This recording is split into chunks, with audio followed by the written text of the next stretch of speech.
Welcome to the Escape the Drift podcast. I am Dr. Jacob Egbert, and today's episode is titled Isolation. Now, isolation in the context that we're going to talk about has a longer title, actually, and it is Everything Gets Worse in Isolation. Now, isolation being the simplest way to just define this is you're by yourself. You've isolated, you've left the group, you've hidden away from others, from community, from friendships, from partnerships, etc. And this is a very common thing for men. Now, it's June. I hear and I've seen a lot of talk about this being Men's Mental Health Month, which I'm not a big fan of the month thing, but if it does bring awareness and it does start a conversation that opens a door for someone, all the better. And that's something that shouldn't be relegated to a single month and left alone or ignored for the other 11. So regardless of how you see, this situation with the month or the mental health awareness, this is a timely topic, and it is somewhat triggered by some of the things that I've seen recently, but also a message that I recently heard at church. And this was more in context of, personal revelations or, seeking God or hiding from God. And when you seek isolation, that is when things get worse. And that is really where this idea came into my own mind for this podcast, but also it had me think of a number of other situations in my own personal life and those people around me, and how important it is to address this and to look at it. And hopefully I can frame it in a way that is freeing and gives a strategy or some context for how you can deal with this instead of going into that isolation. Because oftentimes when you are prone to isolate, you're afraid of a number of things. One, the thing that you're hiding from, and two, asking for help or appearing weak. And that's really where we're going to get into the details today. So I want to get started with a story of isolation. And this isn't a specific story necessarily, but it's a common story. And then we'll get into some personal stories and a few other ways of talking about this. But the story is this, something is not going well. You're struggling with X, Y, Z, you name it, fill in the blank, the thing that you're personally struggling with. There's something that usually comes to mind immediately, whether that's relationship, your marriage is feeling lonely, you're feeling like there's a problem with it, but you don't want to talk to anybody about it because you don't want to disparage your partner, or you don't want to look like you're the problem. There are a number of reasons for marriage isolation. Next would be business. Your job, your business owner, whatever it may be, you're struggling to perform, which puts you at risk of your ability to provide. And that's a very scary prospect for many men, and therefore would have you hide or go into isolation. Next, health. Perhaps you've fallen off the wagon, proverbially speaking, and you've gotten yourself out of shape, and therefore you're going to isolate because you're embarrassed by what you've let yourself become or the condition that your body is in, and therefore you're going to isolate away from previous groups or other social experiences that may have had you show your body perhaps or perform at a level that you're currently incapable of doing. So therefore you isolate. Perhaps you stopped going to the gym, you stopped going to that sports, whether you play a game, pickleball or jiu-jitsu or some other thing, whatever it is that you do, you stopped going because you feel feelings. And we're going to get into those feelings, and they're always the same. I gave you a little bit of a preview. It's shame. But we'll get to that. And then there's spiritual isolation. You've let yourself slip with some of the habits that you have that keep you on the straight and narrow, perhaps. You've stopped praying. You've stopped reading your scripture, your Bible, whatever it is that your anchor is that keeps your mind focused on your pursuit.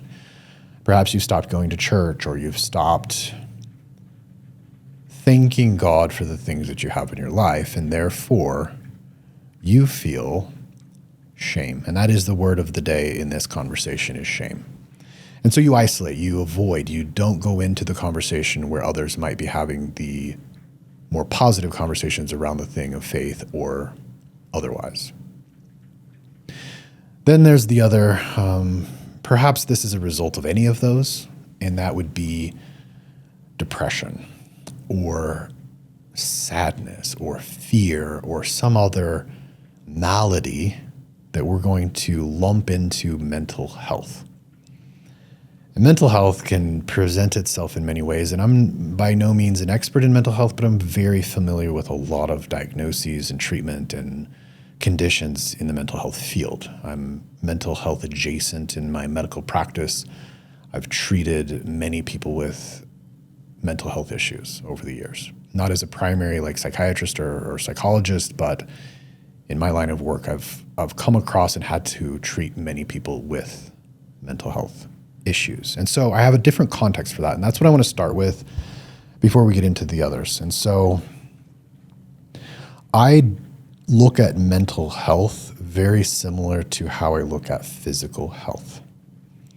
And there are a lot of corollaries, a lot of systemic or biologic pathways that can be looked at in the context of mental health. So for example, and I'm going to go very far into an example that is perhaps completely innocuous when it comes to mental health, and that is brain cancer.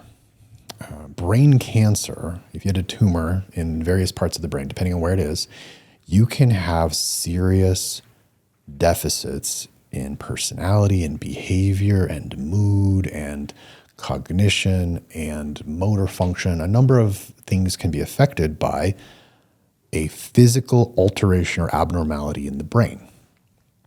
And so, for example, the story that I tell often is a man began having dramatic personality changes. He was irritable, he was mean, he was making choices that were very disruptive to his life. He was spending money frivolously, he was engaging in other like extramarital relationships and other things where everyone was like, what is wrong with this guy? Like, he has lost his mind, and he is doing things that are, depending on the context, could be sinful or deranged or abusive or, otherwise uncharacteristic of this man before, but it was gradual. So it almost looked like he was making bad choices that led him down a path.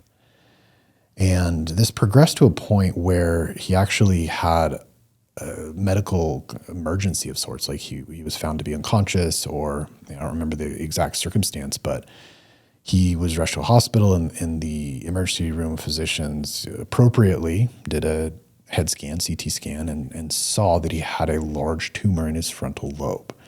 Now, the frontal lobe is largely reliable or responsible for judgment and personality. It's that part of your brain that has you have an impulse, and it's like, wait a second, this is not an appropriate line of action and therefore needs to be altered. And we do that, real time all the time. But this tumor was impairing that aspect of his brain that had him behave in a way that was completely uncharacteristic. Now, fortunately for him, this tumor was treatable. It was able to be surgically removed. And once that pressure was relieved, he returned to his former normal self. And so his mental health, which is described by behaviors and mood and experience of himself and other manifestations from a mental cognitive performance evaluation, he was sick. He had mental illness. And it just happened to be a tumor growing and pushing on a part of his brain that rendered him incapable of acting his normal self.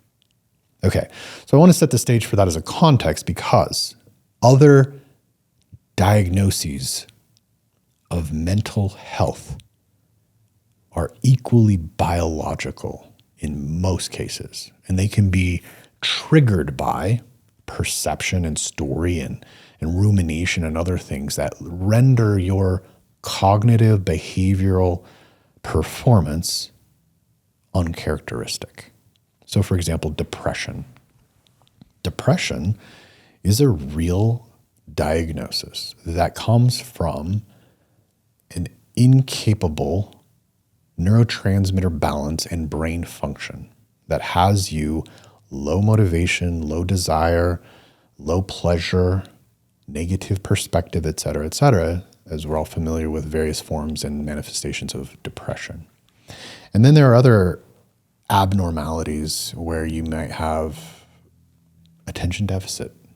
This is something that I deal with and I've loved and struggled with my whole life, where, the classic impulsivity and hyperfocus and distractibility and all the things that come with that particular structure of brain responds very well to stimulants and other things, dopamine, high dopamine activities. So I have like a low dopamine baseline setting. So I have to stimulate myself in various ways to feel normal and perform at a high level. And that's where entrepreneurship for me has been fantastic, because it is highly stimulating, highly challenging, and it allows me to perform and feel normal. Now, do I consider that a mental illness?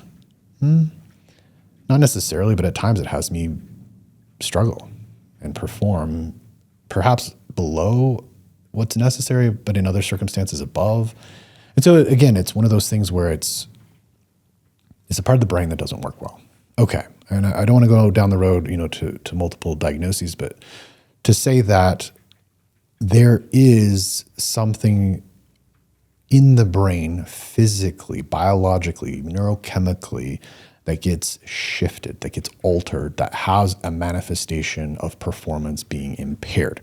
Okay. The most common one in this particular circumstance or context that we're going to talk about with this isolation is depression. It is depression. It is a stress response often, and a hopelessness. It is a structural or a status of the cognitive mental capacity that has you feel like it won't work, or no matter what I do, it won't happen.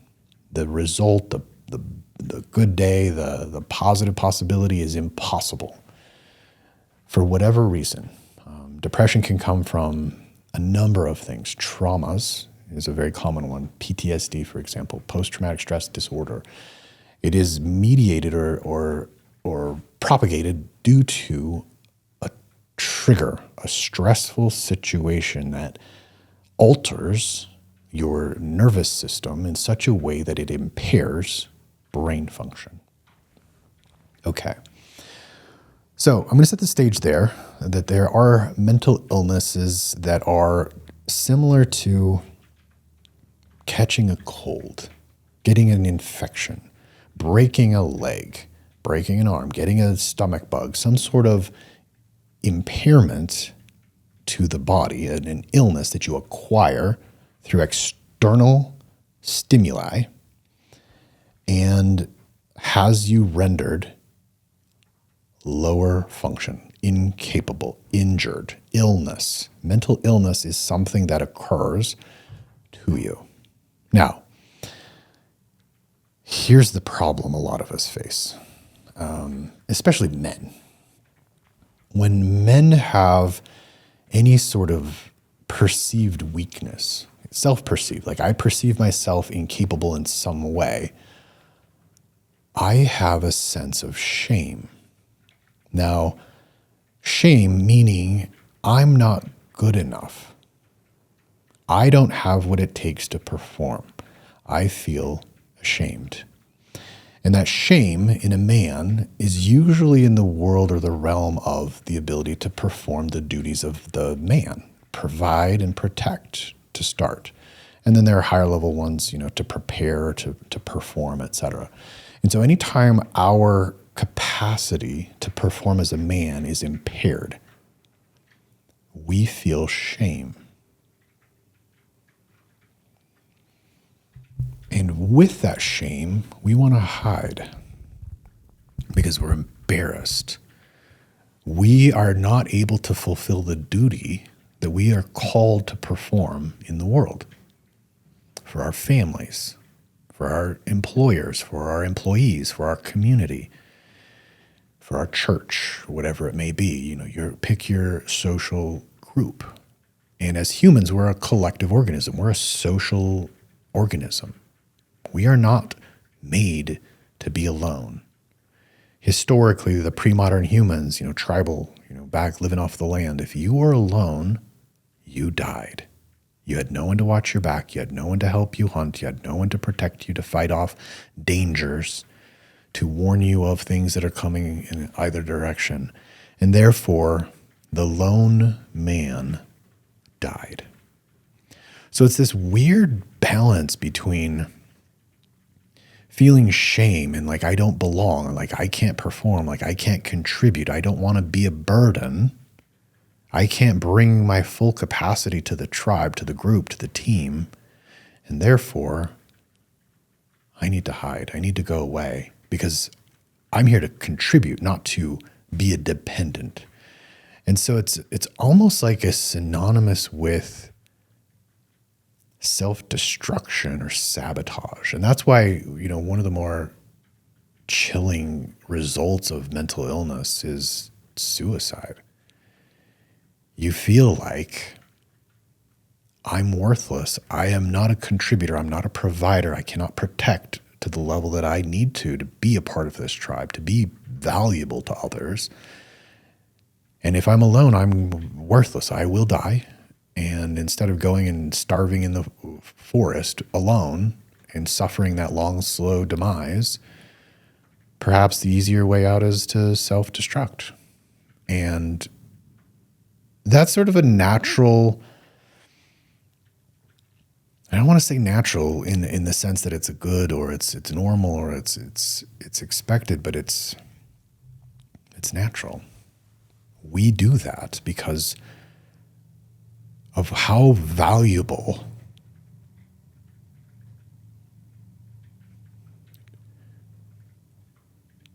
we see our contribution to be. Not only for ourselves, but for others. How important we are as men.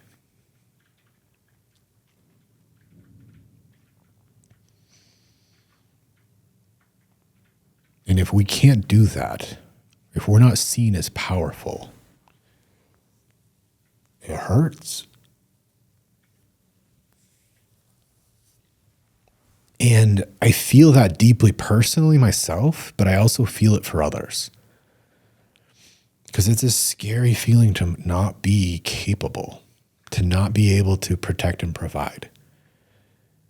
And not only is it scary, but it's also so powerful when you are able to do it. The highs are the highest.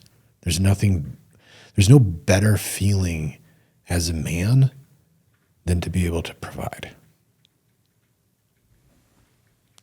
I heard this beautiful explanation of like masculinity. And it's so simple, but one of the most masculine expressions is to be able to pay for dinner for your friends. When you go out to eat and you're all there and you get the check and you can pay it, you feel like a fucking man. And that's no different than the guy that shot the buffalo for the tribe. There's no higher high than that. And when you feel incapable of doing that, you lose it. And so there's so many layers to this. It's the perception of others. Like, are you valuable in the eyes of other men? Your dad, for example. Like, who do we want to oppress more than anybody? But our dad, the leader, the one who showed us the way how to be a man. And then second, your children, your sons, your daughters, like to stand there and be like, this is how you do it. I got this. And so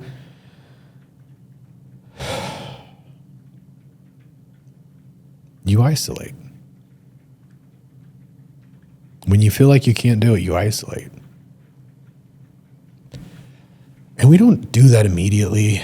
We'll suffer in silence. We'll isolate internally. We'll isolate from the higher level things. We won't go out with our friends as much. We won't show up, fully. We might be in the group, but we're not going to share. We're not going to say the thing that hurts. We're not going to divulge our weakness. We're going to go out on the hunting party and our leg hurts. We're going to pretend like it doesn't and hope that it gets better so that way we can continue and hold our place in the tribe. And this is where wives come into play. The masculine feminine balance. If you're a wife and you're listening to this, you're a woman, you're a girlfriend, a partner, whatever. The most powerful thing you can do for your man is admire him, respect him, compliment him, give him encouragement, and not some fake, like, oh, you're awesome, good job. Like, find the thing that they're doing well and just give it to them. Like, love on them. Show them what you love about them. So that's the positive side of it. The negative is the criticism, the insults, the disappointment. That will wreck them. We're like dogs. I love that analogy. We respond very well to praise and treats. We do not do well to abuse. You don't want a man who has to tuck his tail and hide and cower in the corner. That is not a powerful, capable man. Okay. So we isolate. Obviously this is a little emotional for me because it's like as a man, I deal with this stuff periodically.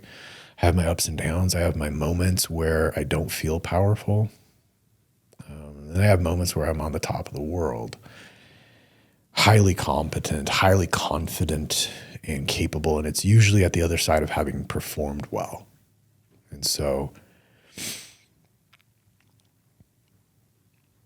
comes and goes. And when it's gone, it goes hard. And the tendency is to isolate.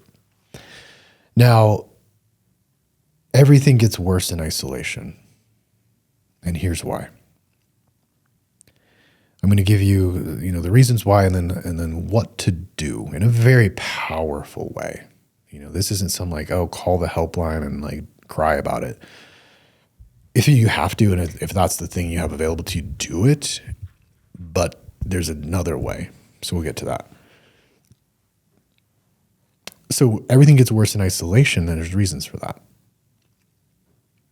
If you're trying to hide the fact that you're hurting, that something is not right, that you don't feel good, that you don't have hope, that you don't have the good feelings that keep you motivated and moving forward, you're feeling shame that you're not capable.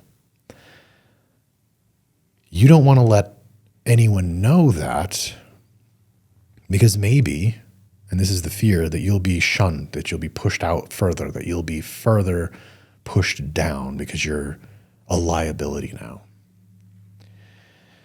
I get it. And as men, here's the reality.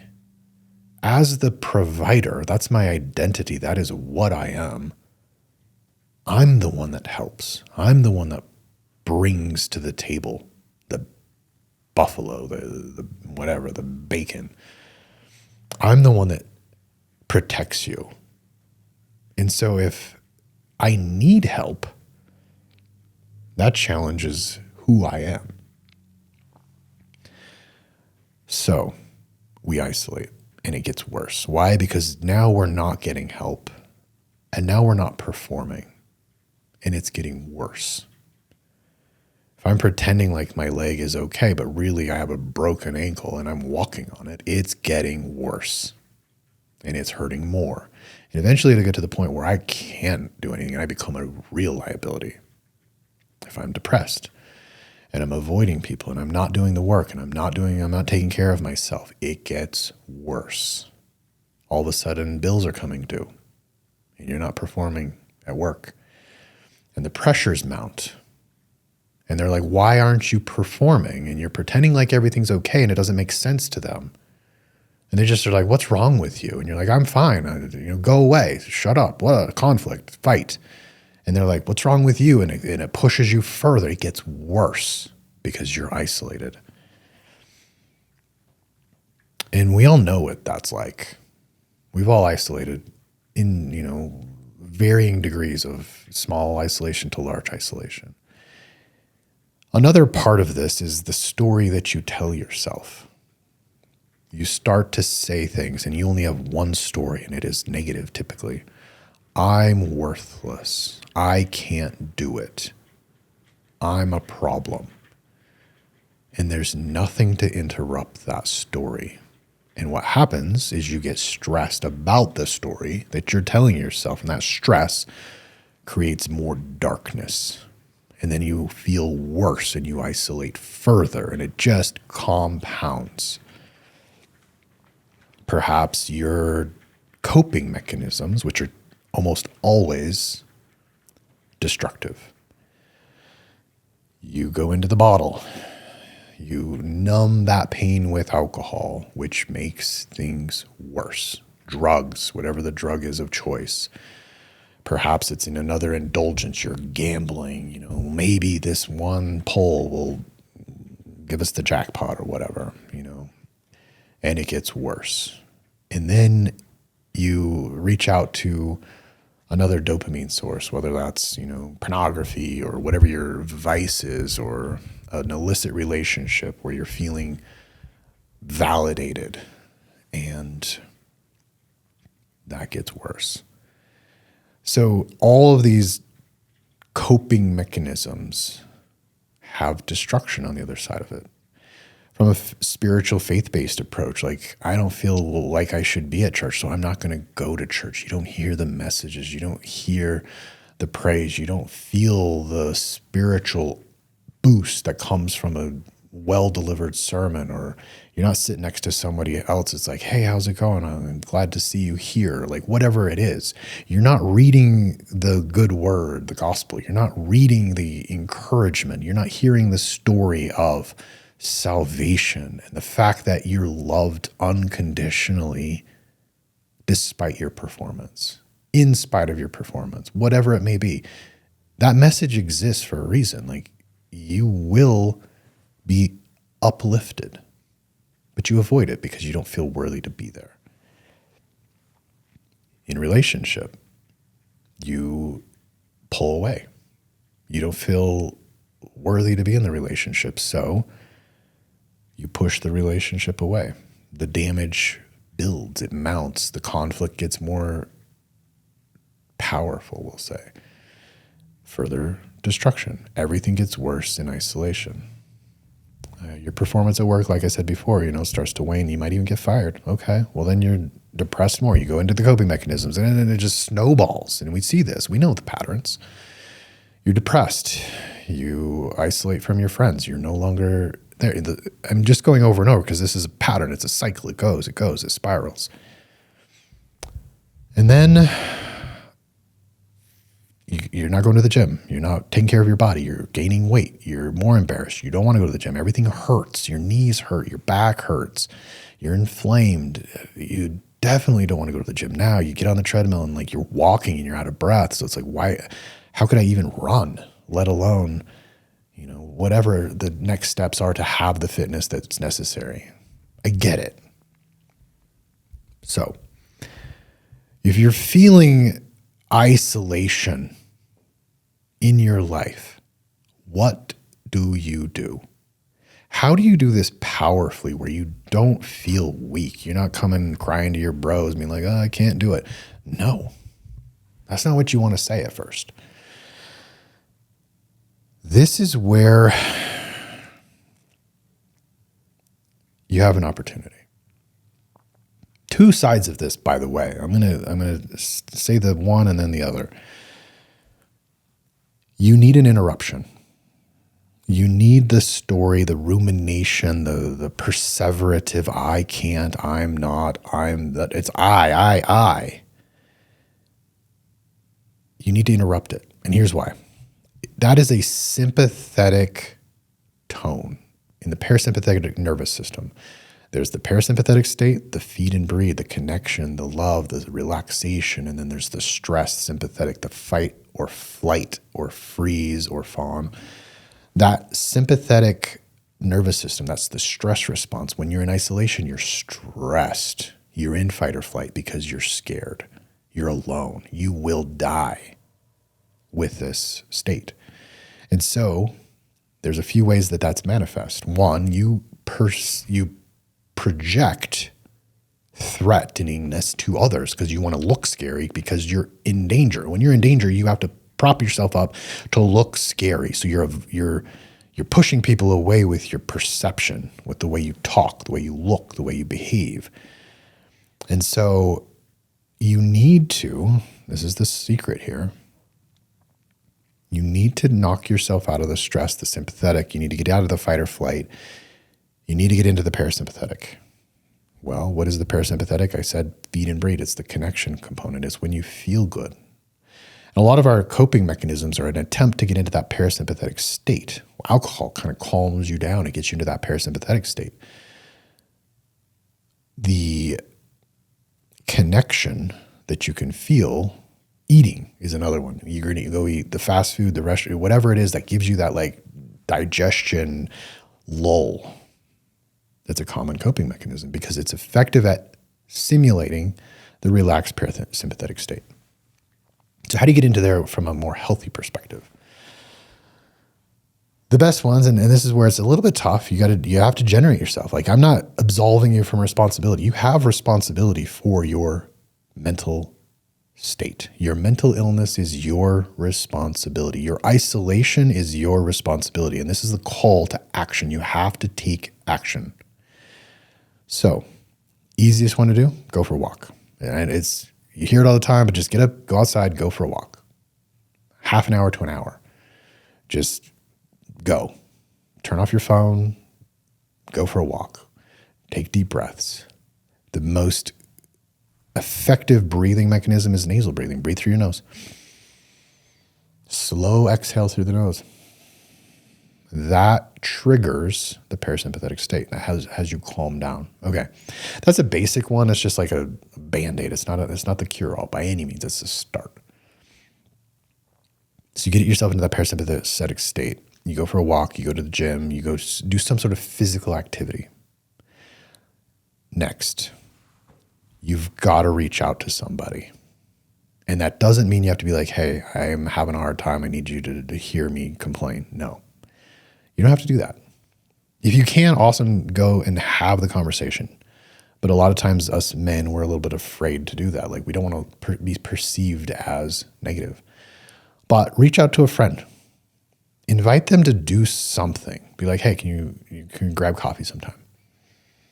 And they might not be able to. Well, find another friend. But more often than not, if you have somebody in your life that's relatively close to you, they will find time for you.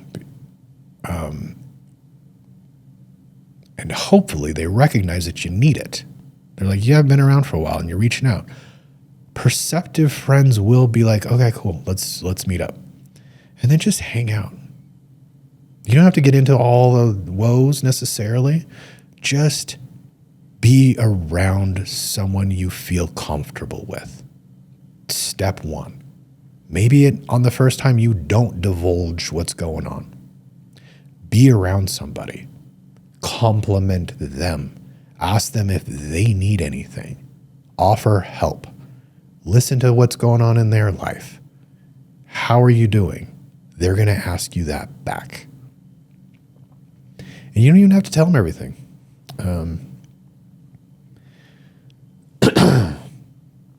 Maybe just have a conversation. A friendly conversation. Sorry. And then, if the opportunity arises, just casually be like, man, it's been rough. Okay. I get it. It's been rough. Like, I'm going to handle it, but it's been rough. And then they're going to be like, well, what's going on? Yeah, well, job's been rough. I just don't know what to do. My wife's kind of been away, and it's like we get in an argument, whatever. It's rough. Okay, you start the conversation, but you need an interruption of the story that you're telling yourself. That's a step. Get involved. Get involved in something. Go to church. Sit in the back. I don't care. Don't talk to anybody. Go in, listen, and then leave. Step 1. Step 2, sit a little closer. Whatever it is, pray. And when you pray, petition. You believe in God, get on your knees, quiet of your room, and pray and say, look, thank you for everything I have, and I'm having a hard time right now. And I need help. The end. Step 1. These are all step 1 because this is like the first step of getting out of isolation. If you trust your partner, you're not in too high of a conflict, the best approach is to just own up to the fact that you're not performing. Be like, look, I haven't really been carrying my weight here, and I'm having a hard time. And I need you to just hear me. And I don't want to deal with anything right now. I don't want to get into the conflict cycle. I don't want to talk about our problems, our issues. I just want you to know that I'm having a hard time. And that's a little vulnerable. But that would be like a step 2. And then it goes on from there. You have to take the action to reach out. You have to take the action to get your body right. You need to start eating good food. You got to be healthy. Stop with the coping mechanisms, the alcohol, the drugs, whatever it is.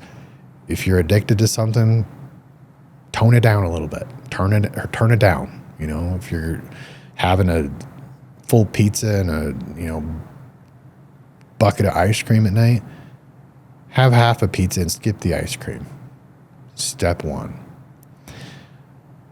Start taking action to remedy the health problem, the mental health problem, and get out of isolation. So, these are simple. And obviously these are kind of like the routine, basic answers, but you have to take the steps and recognize this. As men, you don't want someone to do it for you. I know that as well as anybody, and you know that. You don't want someone to come in and do it for you. And just be real straight, like, look, I'm having a hard time. I don't need any help doing the thing I need to do. I just need someone to just sit next to me. Really, that's all you need. You need somebody that gets it and is company and can give you some encouragement. And encouragement is like somebody that can be like, hey, you're part of the tribe no matter what. We're not letting you go. You're part of us. We need you. We need you to get better. So how can we support that? That's what you need. Maybe you need to go get your testosterone checked. Obviously I do that for my business, and it turns people's lives around. Maybe you need that boost. Maybe you need a little bit of a charge in your body physically to get you over the hump. Get active. Get the help you need. And when I say get the help you need, I'm not saying go find someone to do it for you. I'm absolutely not, because you need help, not a replacement of your duties. So that context, and this is really what I'm trying to create here, is that 1, you take these small steps. That's really it. Small, tiny little steps. And you're going to have setbacks, fine. Take this step again. Do it again. Do it again. Do it again. You're a man. You're the provider. You're going to protect those that need you. You're going to protect yourself. And you're going to take this step. And you need company. You need somebody, you need your hype man. Find that person that compliments you, that is going to be like a ray of sunshine in your life. Go spend some time with them. You know who they are. Maybe they're just going to, make fun of you, but they're laughing and it's fun. DM them on Instagram, send them a reel and be like, hey, how's it going? Okay, that's your responsibility as the one who is down. Now, the real message here, this is more powerful. I get it. Like, if you're that person, you got work to do. But here's where the rest of us, those of us that hear this and you're like, you know what? Yeah, I have my down moments, but I'm doing okay right now. Look around.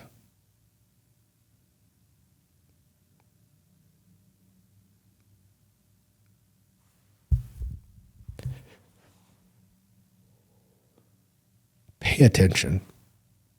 Who's limping?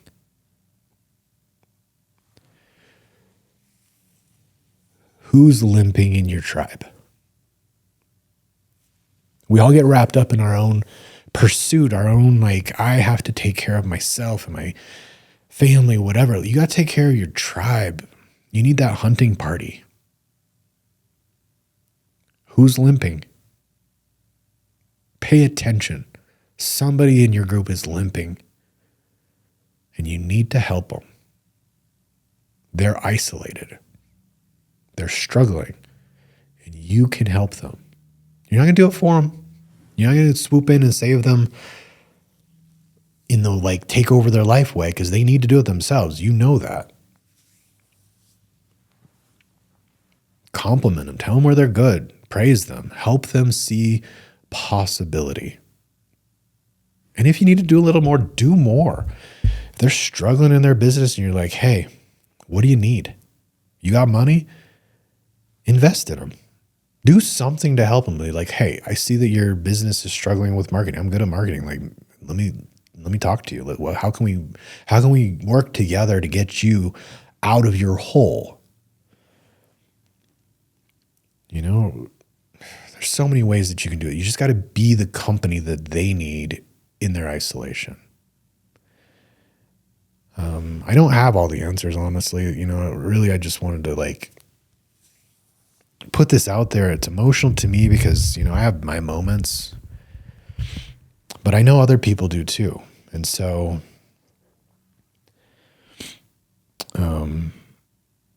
we're doing a thing with my business. We're doing a thing. And we're going to be announcing this here soon. I'm actually putting it together, like the formulation of the idea right now. And it's the Primal breakthrough. The Primal breakthrough is it's a night. We're going to come together and we're going to get powerful. And this isn't some woo-woo, like sing song, sad, you know, poor me thing. It's a powerful thing. It's like, hey, we're going to get some men together and we're going to have a very powerful, possibility driven social group where we're not going to be isolated. It's going to be powerful. It's going to be encouraging. It's a hunting party where we're going to look around and be like, we need you strong, and we're going to do what it takes to help you get strong. You're going to do it, but we're going to be here for you. And this is a passion project, and this is important. We're going to end isolation for those we can. So the Primal breakthrough, and then later we're going to have the Primal retreat. And ongoing events and just community where we bring men together to combat isolation. There's other groups, they're all over the place. I wish there were more, so I'm going to make one. And if you have your own ability social group where you can create a movement, a group, a community, do that. Please do that. And invite people. Invite more people than you think you should. Reach out to that guy and be like, hey, come to our thing. He might not like it. No, invite him. Hey, we got a thing. I want you to be there. I need you to be there. They might not come the first time. Invite him again. We need this as men. We're so isolated in our lives right now. We're all digital. We're addicted to these stupid phones. We think we have relationships, but we present ourselves as okay, but we're limping. And we're drifting. I know I'm bringing this into the context of the drift, but there's a thing. We all have this thing where we're prone to isolate. we're prone to drift. We're prone to lose our way. And we all will at various times in our lives. And if you don't have what it takes to reach out, well, hopefully someone invites you and you just say yes. Just go. And this is my invitation. Hopefully there was something here where you listened to it and you felt it. You're like, you know what? I get it. I see that when I'm isolating, everything gets worse. And the only way out is to move my body, take some action, reach out to somebody and just hang out. If I get invited to an event, I'm going to say yes. And I'm just going to go and be there. And I'm going to be with the tribe. And if you're one of those people, you've got the energy and you're feeling pretty good, you're going to make a tribe and you're going to invite someone. Look around and see who's limping and invite them. Go golfing. Go to coffee. Invite them to work out with you. And then they're going to say no. Invite them again. Ask them how they're doing. It's not that hard. And the final thing I want to just reiterate is this. No one's going to do it for you. No one's coming. No one's going to save you. And you don't want them to.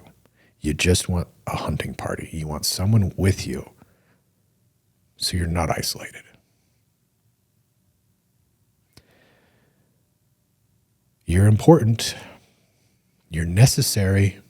We need you. Fuck, we need you. And we need you to be well. That's not anything to be ashamed of if you're not. We're here to lift you up. You know, there's times where I'll hit the buffalo and you're going to eat. And there's times when I'm going to miss and you're going to hit it and I'm going to eat. We're not meant to be alone. We're not meant to be in isolation. So, this is the Escape the Drift podcast. I am Dr. Jacob Egbert.